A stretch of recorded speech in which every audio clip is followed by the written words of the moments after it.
Gnanasekaran sir என அழைத்து போனில் பேசிய நபர் யார் என்று நீதிமன்றம் கேள்வி எழுப்பியிருந்த நிலையில் அரசு தங்களுடைய விளக்கத்தை கொடுத்திருக்கிறது. பாரிகார்த்திக், தொடர்ந்து இது பற்றின விவரங்களை வழங்கலாம். அந்த சார் அப்படின்னு அழைச்சது யாரு அப்படின்ற விவரங்கள் கிடைச்சிருக்கா? ஞானசேகர் என்பவர் சார் என்று அழைத்தது யார் என்று தற்போது நீதிபதிகள் கேள்வி கேட்டிருக்கிறார்கள். கிட்டத்தட்ட இதே கேள்விதான் தமிழகம் முழுக்க அந்த கேள்வி முன்வைக்கப்பட்டது நிலையில் நீதிபதிகளே அந்த கேள்வியை கேட்டிருக்கிறார். சார் என்று ஞானசேகரன் அழைத்தது யார் என்றும் யார் இதன் பின்புலத்தில் இருக்கிறார்கள் என்றும் அடிப்படையில் அந்த கேள்வியை நீதிபதிகள் கேட்டிருக்கிறார்கள்.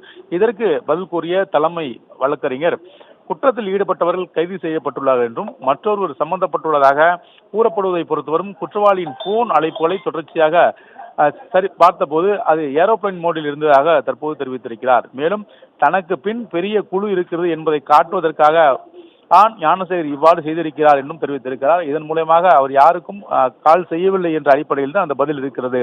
யாருக்கும் அவர் கால் செய்யவில்லை, தனக்கு பின் ஒரு பெரிய குழு இருக்கிறது என காட்டுவதற்காக போன் செய்தது போல அவர் செய்திருக்கிறார் என்றும் தற்போது தலைமை வழக்கங்கள் தெரிவித்திருக்கிறார்.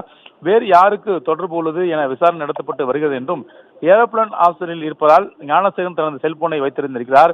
இதன் அடிப்படையில் செல்போன் நிறுவனத்திடமிருந்து குறிப்பிட்ட தகவல்களை கேட்க இருக்கிறோம் என்றும் தெரிவித்திருக்கிறார். செல்போன் நிறுவனத்திடமிருந்து சில தகவல்களை கேட்க இருப்பதாகவும் அரசு வழக்கறிஞர் கேட்டு சொல்லி கூறியிருக்கிறார்.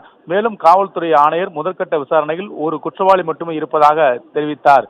தொடர் விசாரணையில் தான் வேறு யாருக்கும் தொடர்பு உள்ளது என்று தெரிய வரும் என்றும் அரசு தரப்பில் தெரிவிக்கப்பட்டிருக்கிறது. ஞானசேகரனை அழைத்தது யார் என்பதை தற்போது உறுதி செய்ய முடியவில்லை.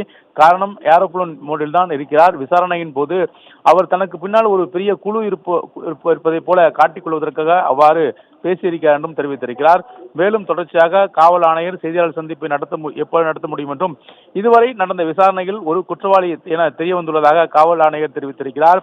மேலும் ஒருவர் மட்டுமே குற்றவாளி என காவல் ஆணையர் முடிவுக்கு வரவில்லை என்றும் தெரிவித்திருக்கிறார். குறிப்பாக இந்த ஒருவர் மட்டும்தான் குற்றவாளி என்று எதன் அடிப்படையில் காவல்துறை ஆணையர் தெரிவித்தார் என்று நீதிபதிகள் நேற்றைய தினம் கேள்வி கேட்டார்கள்.